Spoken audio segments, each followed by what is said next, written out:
Hi అండి. అందరూ ఎలా ఉన్నారు? బాగున్నారా? నేనైతే చాలా బాగున్నాను. మీరందరూ కూడా చాలా చాలా బాగుంటారని అనుకుంటున్నాను. ఈరోజు నేను సంవత్సరానికి ఒక్కసారి మాత్రమే దొరికేటువంటి చింత చిగురు పప్పు చేస్తున్నాను అనమాట. చింత చిగురు పప్పు అని వంకాయలు వస్తున్నావేంటి అని అనుకుంటున్నారేమో. సో చింత చిగురు పప్పులో వంకాయలు వేసేస్తే సూపర్ టేస్టీగా ఉంటుంది. సో మా రాయలసీమలో వంకాయలన్నా, వంకాయ కర్రీ అన్నా, వంకాయ పప్పు అన్నా, వంకాయతో ఏం చేసినా చాలా ఇష్టంగా తింటారు. అందులో నేను కూడా రాయలసీమ అమ్మాయిని కాబట్టే చాలా ఇష్టంగా తింటాను. ఒక్కసారి దీనికి అలవాటు పడితే మీరు కూడా రోజు తింటారు. సో ఇది తినడం వల్ల శక్తి రాకుండా ఏం ఉండదండి, బాగా శక్తి వస్తుంది. సో ఇప్పుడు చెప్తాను రెసిపీ ఏంటో. బాగా కందిపప్పును కడిగేసి ఒక గ్లాస్ అలా దానికి 2-3 గ్లాసుల నీళ్ళు పోసేసి తర్వాత దాంట్లో వంకాయలు, ఉల్లిపాయలు, 2-3 పచ్చిమిరపకాయలు, అది ఆప్షనల్ అనమాట. వేసుకుంటే వేసుకోవచ్చు, లేకపోతే లేదు. సో అందులో ఇంకా వెల్లుల్లిపాయలు కూడా వేయాలి. సో నా దగ్గర లేవు ఈరోజు, అందుకే వేయలేదు. సో తర్వాత ఒక 2 విజిల్లు వచ్చేంత వరకు ఉంచి తర్వాత అది విజిల్ అంతా పోయిన తర్వాత మళ్ళీ మనం కడిగి పెట్టుకున్నటువంటి చింత చిగురును కూడా తీసుకొని బాగా అందులో వేసేసేయాలి. ముందే ఎందుకు దాంట్లో వేయకూడదంటే అది చాలా పుల్లగా ఉంటుంది కాబట్టి పప్పు సరిగ్గా ఉడకదు. అందుకని ఫస్ట్ పప్పు ఉడకపెట్టిన తర్వాత మరి దీన్ని 2 విజిల్లు వచ్చేంత వరకు ఉంచేస్తే చాలు, సరిపోతుంది. సో మరి విజిల్ అంతా అంటే వేడంతా తగ్గిన తర్వాత తీసేసి ఉప్పేసి మెదిపేసి పెట్టుకోవడమే. సో నేను కొంచెం నీళ్ళు ఎక్కువగా పోసాను కాబట్టి నీళ్ళన్నీ పక్కకు తీసేస్తున్నాను. ఎందుకంటే మెదపడానికి రాదు, నీళ్ళు ఎక్కువగా ఉంటే పప్పు కనిపిస్తుంది కదా, ఆకు కనిపిస్తుంది. కాబట్టి నీళ్ళన్నీ పక్కకు తీసేసుకొని ఇలా మెత్తగా అనేస్తే ఆల్రెడీ పప్పు మనం ఉడికిచ్చేసాం కాబట్టి చాలా టేస్టీగా ఉంటుంది.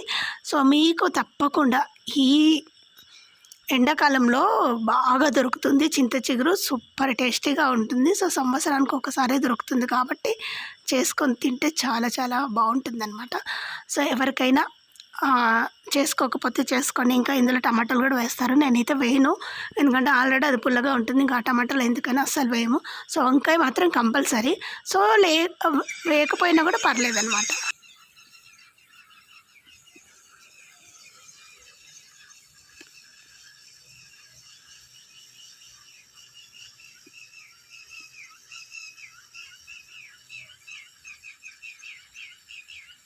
చూసారు కదండి, ఉదయం కాగానే ముగ్గు వేయగానే సో పిట్టలు కానీ ఉడతలు కానీ వచ్చి రోజు తింటాయి. దానికోసమే నేను బియ్యం పిండి ముగ్గు వేస్తున్నాను, లేకపోతే మామూలు ముగ్గే వేసేదాన్ని.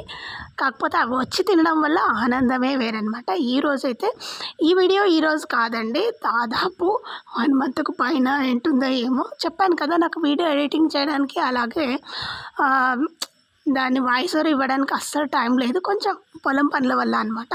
సో అందుకే రెగ్యులర్గా పెట్టలేకపోతున్నాను, చాలామంది అడుగుతున్నారు. సో అందుకని మళ్ళీ ఉండేటివే కాస్త ఎడిటింగ్ చేసి వాయిస్ ఓవర్ ఇచ్చి పెట్టడానికి చాలా టైం పడుతుంది. సో చెప్పాను కదండి, షార్ట్ కూడా పెట్టాను అనుకుంటాను లాస్ట్ మంత్. సో అప్పుడు వెళ్ళినటువంటి వీడియో అనమాట. జోగులాంబ టెంపుల్కి వెళ్ళాము. సో ఎప్పుడంటే ఉగాది పండగ రేపు అనగా ఈరోజు అమాస వచ్చింది కదా, అమాస రోజు వెళ్ళి అలా దర్శనం చేసుకున్నాం అనమాట. దర్శనం చేసుకోవడం చాలా త్వరగా అయిపోయిందండి, ఎందుకంటే మేము వెళ్ళిన టైంకి గుడి మూసేసింది. గుడి 3 గంటల తర్వాత వెళ్ళామన్నమాట. ఎందుకంటే ఇంట్లో కూడా పూజ చేసుకోవాలి కదా అమాస రోజు. సో ఇంట్లో పూజ చేసి తర్వాత మళ్ళీ గుడికి బయలుదేరేసరికి చాలా టైం పట్టింది, దానివల్ల కాస్త లేట్ అయింది. సో ఇక్కడ ఎందుకు మా వారు గాజులు వేస్తున్నారంటే, మేమందరం అక్కడ కుంకుమార్చన చేయించుకున్న తర్వాత గాజులు ఇస్తారు కదా, గాజులు కుంకుమ అన్నీ ఇస్తారు కదా. సో అలా ఇచ్చినప్పుడు మా అందరికి పట్టింది, తనకు మాత్రం పట్టినందుకు వాళ్ళ నాన్న వేసాడనమాట, వేసుకోవాలన్నట్టుగా. తర్వాత దర్శనం చేసుకొని ఇంకా బయటకు వచ్చేసామండి. చాలా త్వరగా అయిపోయింది, ఈరోజు రష్ లేదు. సో అందులోనూ 3 తర్వాత ఓపెన్ చేసినప్పుడు వస్తే మాత్రం ఫుల్ ఫ్రీగా ఉంటుంది అనమాట. సో ముందు వస్తే కొంచెం రష్గా ఉంటుంది, ఇంకా పండగలప్పుడు వస్తే ఇంకా రష్గా ఉంటుంది. ఈరోజు అమాస కదా, కొంచెం రష్ తక్కువనే ఉంటుంది అనుకుంటున్నాను నేను మాత్రం. సో ఈరోజు వచ్చేసి నేనేం తీసుకున్నా అంటే అమ్మవారి ఫోటో ఒకటి తీసుకున్నాను. సో ఎందుకంటే ఇంతకుముందు ఆ ఇంట్లో ఉన్నాయి, ఈ ఇంట్లో ఏం లేవు కదా అని తీసుకున్నాను. తర్వాత మేము ఎప్పుడైనా సరే బయటకు వచ్చినప్పుడు కంపల్సరీ వంట చేసుకొని తీసుకొస్తాను. నేను బయట తింటే నాకు అసలు తినము, ఎప్పుడు 99% తినము. ఒక 1% మాత్రం ఎప్పుడో సరే నేను చేయనప్పుడో, నాకు టైం లేనప్పుడో బయట తినాల్సి వస్తుంది. 1% మాత్రమే. మనం బయటికెళ్ళేదే తక్కువ. అలా ఎక్కువగా ఫ్యామిలీతోనే వెళ్తాను. నేను వెళ్ళినా సరే కంపల్సరీ బాక్స్ పెట్టుకొని వెళ్తాననమాట. సో, అలా ఈరోజు వచ్చేసి తాలింపన్నం తెచ్చుకున్నాను. తర్వాత టమాటా పచ్చడి తెచ్చేసుకొని తినేసి తర్వాత మళ్ళీ దర్శనానికి వచ్చామండి. అప్పటికే 3 అయిపోయింది. తర్వాత దర్శనం చేసుకొని కుంకుమార్చన చేసుకున్న తర్వాత 4 అయింది. తర్వాత మళ్ళీ తిని బాలబ్రహ్మేంద్ర స్వామిని దర్శనం చేసుకున్న తర్వాత ఇంకా ఇంటికి బయలుదేరాము. అప్పటికే 4, 4:30, 5 అయింది అనుకుంటాను. మన ఇంటికి వచ్చేసరికి ఇంకా చాలా లేట్ అవుతుంది కదా, చాలా దూరం కాబట్టి. తర్వాత నెక్స్ట్ డే మరి పండగ కదా, ఉగాది. సో, ఆ రోజు కూడా చాలా తక్కువగా తీశాను వీడియో, అది కూడా చూపిస్తాను. సో, మార్నింగ్ లేసి ఇంట్లో బయట అంతా పని అయిన తర్వాత స్నానాలు అవి కానిచ్చేసి తర్వాత వంటలన్నీ చేశాను. చేసిన తర్వాత ఫైనల్గా ఇలా అనమాట. ఈరోజు పూజ కూడా నేనే చేశాననమాట. చాలా త్వరగా లేసాను ఈరోజు. ఎంత త్వరగా లేసానంటే అంత త్వరగా లేసేసాను. తర్వాత పూజ అన్నీ కానిచ్చేసి తర్వాత ఫైనల్గా ఇది చేశాననమాట. ఈరోజు స్పెషల్ ఏం చేశానంటే పూర్ణం భక్షాలు. పూర్ణం భక్షాలు అంటేనే మనకు అస్సలు ఇంట్రెస్ట్ ఉండదు, రావు అని కాదు, వచ్చినా కూడా అవి చేయడానికి అస్సలు ఓపిక ఉండదు, కుదరదు కూడా అనమాట. ఒక్కొక్కసారి అస్సలే కుదరవు. చేస్తే బాగా చేస్తాను కానీ మరీ మా అమ్మ, మా పెద్దమ్మ, మా అత్తమ్మ అంత పర్ఫెక్ట్గా ఏం చెయ్యను. వస్తాయి బాగా, కానీ మరీ బాగా ప్రొఫెషనల్గా చేయలేనమాట. కొంచెం నాకు ఇబ్బంది కూడా. భక్షాలంటే అసలు చేయబుద్ధి కాదు మెయిన్. సో, ఎందుకు చేశాను ఈసారి అంటే పెళ్ళైనప్పటి నుంచి ఫస్ట్ టైం అనమాట ఇలాంటి పూర్ణ భక్షాలు చేయడం. ఎప్పుడు వచ్చినా మా అమ్మ కానీ అత్తమ్మ కానీ చేసి పెడతారు. తర్వాత ఇప్పుడు మాత్రం నేను చేశాననమాట. మామూలుగా నేను చేసేదాన్ని కాదు. కాకపోతే పిల్లలు పెద్దగా అయ్యారు కదా, చిన్నప్పుడు అంటే అసలు తినేవాళ్ళు కాదు. పెద్దగా అయిన తర్వాత వీళ్ళ టేస్ట్ మారిపోయింది.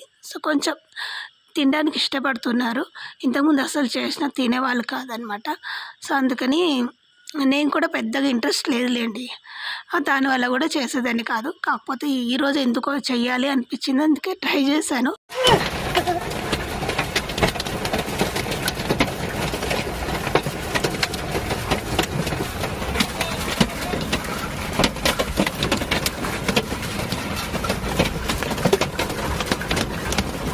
ఆ కారు పైన మొత్తం అవే పడుతుంది.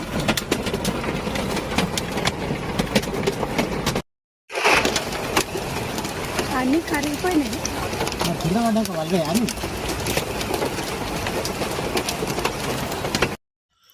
అలా రాళ్ళ వర్షం నేను ఫస్ట్ టైం అనమాట చూడడము. అంటే హైదరాబాద్లో మా ఇంటి దగ్గర పడుతుంది ఈ మధ్య, అంటే పొలంలో. సో, అంతకుముందు సిటీలో మాత్రం నేను చూసింది చాలా తక్కువ. కాకపోతే ఫుల్ రాళ్ళ వర్షం చూసింది మాత్రం మొన్న మేము మా పాప ఎగ్జామ్ రాస్తుంటే అక్కడికి వెళ్ళినప్పుడు పడిందనమాట. అది షూట్ చేశాను. ఫస్ట్ టైం కదా అని, కొత్తగా ఉంది కదా అని. తర్వాత మేము సిటీకి వెళ్ళినప్పుడు సిటీలో అక్కడ ఇల్లు ఉంటుంది కదా, అక్కడ చెట్లు ఉంటాయి. మీ అందరికి తెలిసిందే, మన ఫాలోవర్స్కి అయితే చాలామందికి తెలుస్తుంది. మామిడికాయల చెట్టు 3 ఉంటాయి కదా, ఆ మామిడికాయల చెట్టుకి రోజు దొంగలు వచ్చి, అంటే రోడ్డు పైన పోయే వాళ్ళందరూ, ఇంకా ఎవరని చెప్పలేను. సో, అందరూ చెట్లకు అందినాక దగ్గరకంతా వచ్చి తెంపుకొని పోయారనమాట. సో, ఈసారి మాత్రం చెట్లకు అస్సలు మామిడికాయలు మిగిల్చలేదు ఎవరు. ఎందుకంటే మేము ఉండట్లేదు కాబట్టి చెట్లకు అస్సలు మామిడికాయలు ఉంచట్లేదు. సో, కొన్ని అందిన దగ్గరికి తెంపుకొని వచ్చామన్నమాట. కొన్ని తెంపుకొచ్చాను. ఇంకా అవన్నీ నేను ఏం చేయాలి, ఇప్పుడు మామిడికాయ పచ్చడి పెట్టాలంటే కుదరదు, ఎందుకంటే ఇప్పుడు పెట్టే సీజన్ కాదు. అయినా ఈసారి నేను పెట్టాలనుకోవట్లేదు, ఎందుకంటే పచ్చడి తినట్లేదండి వీళ్ళు. హాస్టల్కి అస్సలు అందరు హాస్టల్లో ఉంటారు కాబట్టి ఎవరు తీసుకుపోవట్లేదు. కాబట్టి ఏం చేయాలని ఆలోచించిన తర్వాత ఒరుగులు చేసేద్దాం. ఎలాగో మనకు సంవత్సరం మొత్తం మామిడికాయలు తిన్న ఫీలింగ్ ఉంటుంది, దేంట్లో అయినా మామిడికాయలు వేసుకోవచ్చు కదా అన్న ఉద్దేశంతో నేను ఎవ్రీ ఇయర్ చేస్తానండి. ఒక్కొక్కసారి మనకి ఇలా వడగండ్ల వాన పడినప్పుడు అన్నీ రాలిపోయి కింద పడతాయి కదా, అలాంటప్పుడు అవన్నీ మామిడికాయలన్నీ ఏరి ఇలా కోసి, నేనే కాదు, నేను ఇది ఎక్కడ నేర్చుకున్నానంటే మా అత్తమ్మ దగ్గర. పెళ్ళైన కొత్తలో మేము బాగా, అంటే ఎవ్రీ ఇయర్ మా అత్తగారు కూడా ఇలాగే చేస్తారు. సో, ఆమెను చూసి నేను కూడా నేర్చుకున్నాను. ఆమె కోసి అన్నీ ఎండబెట్టి స్టోర్ చేసి వాడతారనమాట. సో, మా అత్తగారి ఇంటికి వచ్చిన తర్వాతే నేర్చుకున్నాను అనమాట. అమ్మ వాళ్ళ ఇంట్లో ఇవి చెయ్యరు, ఎందుకంటే అటువైపు మామిడికాయలు దొరికేదే రేర్ అనమాట. సో, ఇక్కడంటే తోటలే ఉన్నాయి కాబట్టి వీళ్ళకు వేస్ట్ కాకుండా ప్రతిదీ స్టోర్ ఎలా చేసుకోవాలనేది వీళ్ళ దగ్గర నేర్చుకున్నాను అత్తగారింట్లోని.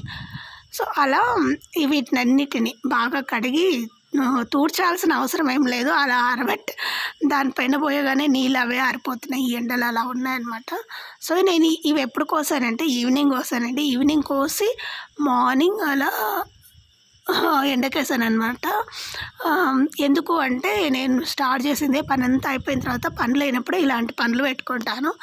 సో పని మార్నింగ్ ఉన్నప్పుడు వంట ఉన్నప్పుడు ఇవన్నీ చెయ్యను. సో ఎప్పుడైతే పని లేదో ఎప్పుడైతే ఫ్రీగా ఉంటానో అలాంటి టైంలో ఇవన్నీ చేసి మార్నింగ్ అలా ఆరబెట్టాను అనమాట.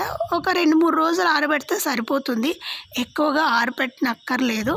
ఎందుకంటే చూడండి బాగా ఎండకు ఆరేసిన తర్వాత ఇలా గలగలలాడతాయి. దాదాపు నేను 3 రోజులు ఆరేసాను. మహా అంటే 2 రోజులు సరిపోతుంది. ఇంకొంచెం వైట్గా ఉండేలాంటే మాత్రం 3 రోజులు సరిపోతుందనమాట. ఇంకొకటి క్లిప్ మిస్ అయిందండి. అది ఎక్కడ పోయిందో ఏమో. సో ఆరబెట్టింది తీసాను. సో ఉంటా అండి, మళ్ళీ కలుసుకుందాం. బాయ్.